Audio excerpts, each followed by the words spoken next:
What's up, lovers of whiskey and watchers of YouTube? I'm the Malt activist and you've tuned in to a very, very special video. This is the Whiskey World Cup. That's right, I'm going to taste two whiskeys, one from the USA, one from England, and the winner of today's whiskey tasting will lose the game tonight. Before we begin, I'd just like to welcome our first-time viewers. Thank you for clicking on that thumbnail. Hey man, if you like whiskey-related content, then this channel is for you. Please consider subscribing and hitting that bell icon for your daily whiskey fix.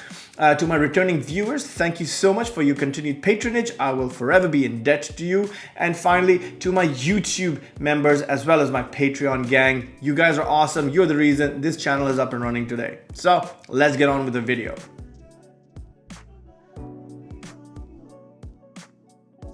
Now, I have a confession to make. I am not a huge, massive, die-hard, kill myself football/soccer fan, but I am, what you might call an interested bystander, if you like. So when the World Cup rolls around every 4 years, I'll be a little interested. I'd like to see what the results are like, and I'm not really emotionally invested, but I'm happy to follow along. So when I saw that tonight, the last game of today was the mighty USA versus the mighty England, it gave me an idea. And I said, you know what? I think if we do a whiskey tasting, right? One whiskey each from each of these countries, and when we do a head-to-head, I feel this would be a great prediction, right? And my prediction is that the winner of this whiskey video, right, is going to lose the game tonight. That's my prediction. This is what I think. I feel that the whiskey that wins today is going to lose the match tonight. How does that sound? I think that sounds perfectly reasonable. Don't ask me for logic. Don't ask me why I thought of this. I was bored, and frankly, I was done with the whole Tempest in a Teacup Victoriana saga, frankly, I've had enough of that, and I'm sure you do too. So I thought, hey man, let's do something fun today. And so I took out two whiskeys from my bar. One whiskey is from the United States of America. I'd like to introduce you to the Baker's 7-year-old. What do we know about the Baker's 7-year-old? Well, it is 7 years old. It's bottled at 53.5% ABV. That's 107 proof. It has a mash bill of 77% corn, 13% rye, 10% barley, and it's been matured in new charred oak, char number 4, by the way. And this has a batch number of B90-001. Okay, so that's what we know about this whiskey. And in the English corner, we have the Cotswolds. The Cotswolds whiskey, the Founder's Reserve at cask strength. Now, this is a very, very interesting whiskey. It's bottled at 60.4% ABV. It has a batch number of 02/2019. Okay, this is being matured in what they call STR, which are shaved, toasted, and recharred American oak barrels, which previously held red wine. So that's what we know about this whiskey. It's an English whiskey, of course, and it's actually a very, very tasty dram. I don't know how old it is. I think it's fairly young. I don't think it's more than 4 or 5 years old. And I think the fairly high ABV percentage on this is to also kind of hide that fact. So, but tasty whiskey nevertheless. All right, so these are our two contenders, the Baker's 7-year-old and the Cotswold Founder's Reserve cask strength. Okay, which one should we drink first? Let's do a toss. Let's do a toss, right? And then we can decide who kicks off. Let's go. Now, if I was prepared, I would already have a coin with me, but I don't. So cue sound effect. Heads. Oh, it's tails. So, which means we are going to kick off with the Baker's. Baker's 7-year-old. Let's go. That's what it looks like because it's all natural color, non-chill filtered, and all the good things that American whiskeys are, right?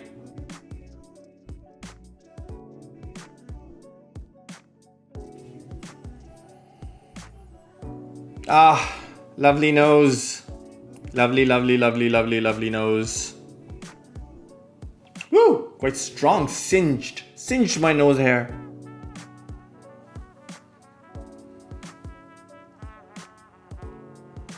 It almost has a dry sherry vibe to it, you know?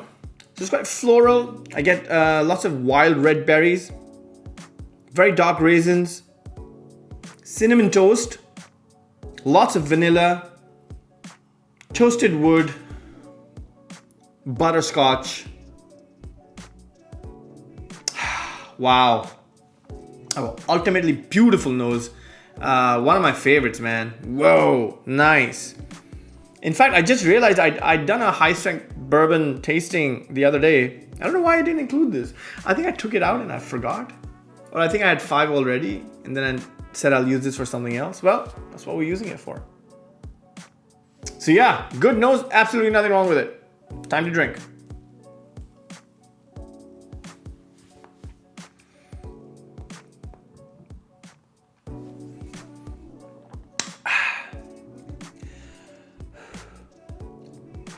Ooh, quite mellow on the palate.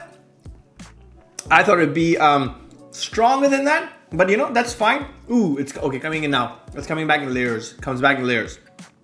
Yeah, again, those wild red berries, those dark raisins, lots of vanilla, toffee, leather, toasted nuts, and a fresh oily oak, you know? Nice, I like this, But I feel it's slightly one-dimensional. I don't see any sort of nuance. I don't want to use the word generic, but there's nothing that really sets it apart. I mean, it's beautifully constructed. I think it's very, very well-made whiskey. I don't see anything wrong with it. I can feel the 7 years it sat in that cask and mellowed.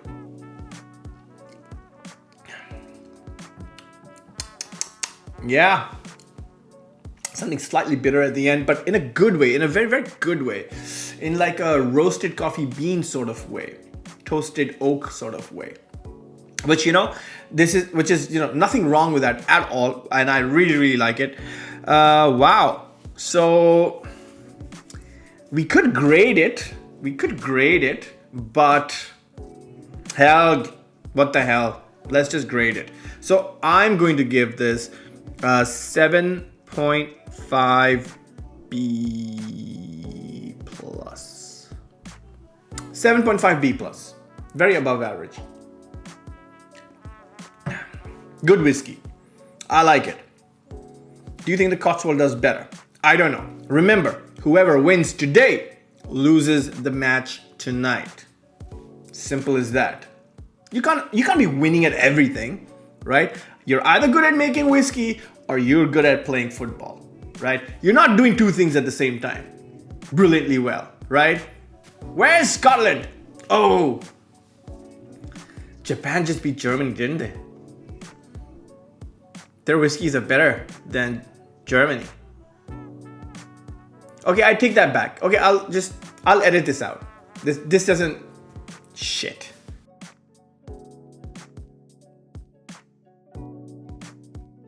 All right, on to our English whiskey, which is the Cotswolds single malt whiskey.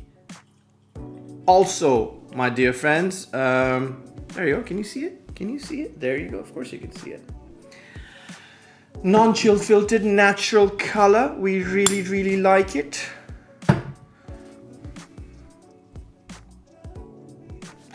One thing I would like to just point out with regards to this whiskey, it has a dedication to Dr. Jim Swan. And for those of you who don't know, Jim Swan, wonderful, wonderful whiskey consultant, distillery consultant, gentleman behind, the likes of Cavalan, Penderyn, Cotswolds, and a host of other amazing distilleries that he consulted on. And the sad thing is that he passed away recently and left behind quite a legacy and a huge following of fans of the whiskey industry, fans in the whiskey industry, sorry.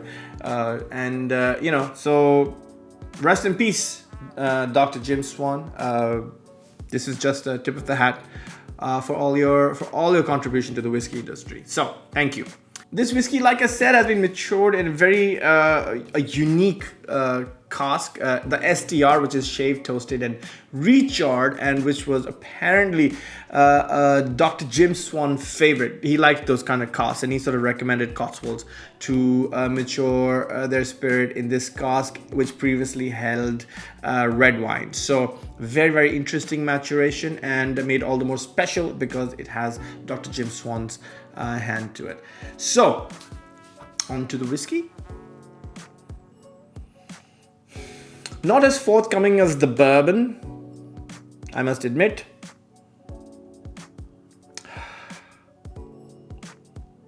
Dark chocolate, salted caramel, red berries, toasted oak, dried rose like a potpourri, dried figs. But it has a very dry, earthy quality. Whereas the bourbon was a lot more oily and rich. This is a little more dry and sort of holding back a little bit. Not bad, not bad. It's quite floral as well. Look, it's not a bad nose. It's a decent nose. I would have thought that 60.4% would come rushing out, but it's not. I like the nose. Do I like it as much as the bourbon? I won't say just yet. Okay, I guess it's time for us to drink.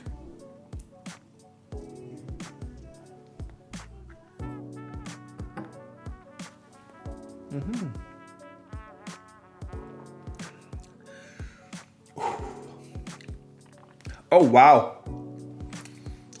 Oh wow. So fruity. So fruity. Lychees. Whoa, lots of lychees. But woody as well. Again, that dark chocolate, fresh figs. Fresh figs. Lots of red fruits. Yeah, that lychee is back. Hints of butterscotch, caramel, leather, black pepper. Very nice. Very, very, very nice. Ooh, this is tough. This is a tough one. Which one do I like better?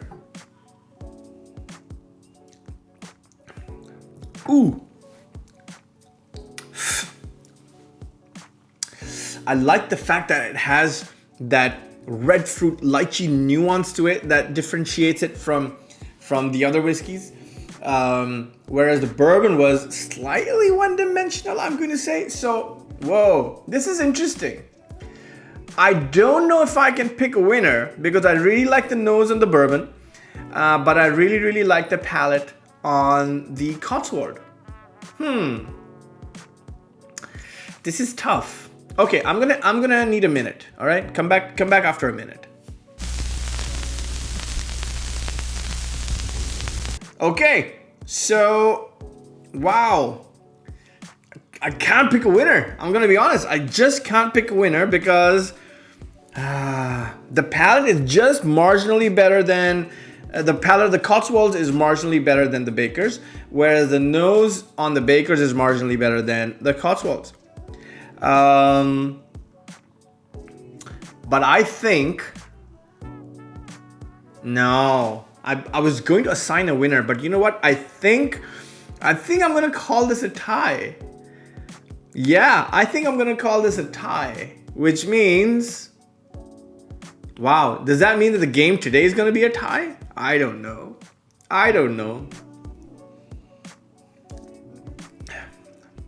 That was the bourbon. Tastes beautiful. Very nice. And that was the Cotswolds. Again, tastes lovely. Very nice. So you know what I'm gonna do? I'm gonna call this a tie, guys. Yeah, let's call this a tie. It'll be interesting to see what happens tonight. I know England have the edge. But if it's a tie, then you're going to have to come back and subscribe to the channel if you're not a subscriber. Okay? Let's do that. Let's make that a promise. Let's promise each other that if the game today is a tie, you are going to come back and subscribe to this channel because I predicted today's result. Okay? Okay. Before I sign off, I just want to say that this is just a game, right? This is just a fun video. And I know there'll be people in the comments like, why the hell are you doing a head-to-head with a bourbon and a whiskey from England? And it's not a fair comparison, and they're two different types of whiskeys. And yes, you're absolutely right. I agree with you 100%. But you know what? I felt like drinking these two whiskeys. I felt like making a prediction. I felt like watching the game tonight. And in the off chance that I am proven correct, then hey, it was all for something. If I'm not, well, I drank two very delicious whiskeys today, and I'm extremely happy with myself right now. So yeah, there you have it, man. There's nothing technical about this video. There's everything wrong about this video, but I did have a lot of fun doing it. So there you go, man. That's just my motivation. So thank you for being a part of this video. I really hope your team does well tonight. If they do end up in a tie, then I am the one to blame. Oh, no, I'm sorry. It's your whiskeys that are the ones to blame. But best of luck to your teams tonight, and I hope the better team wins. And if neither does, then remember, you heard it first here at the Malt Activist channel. Okay? Until next time, peace.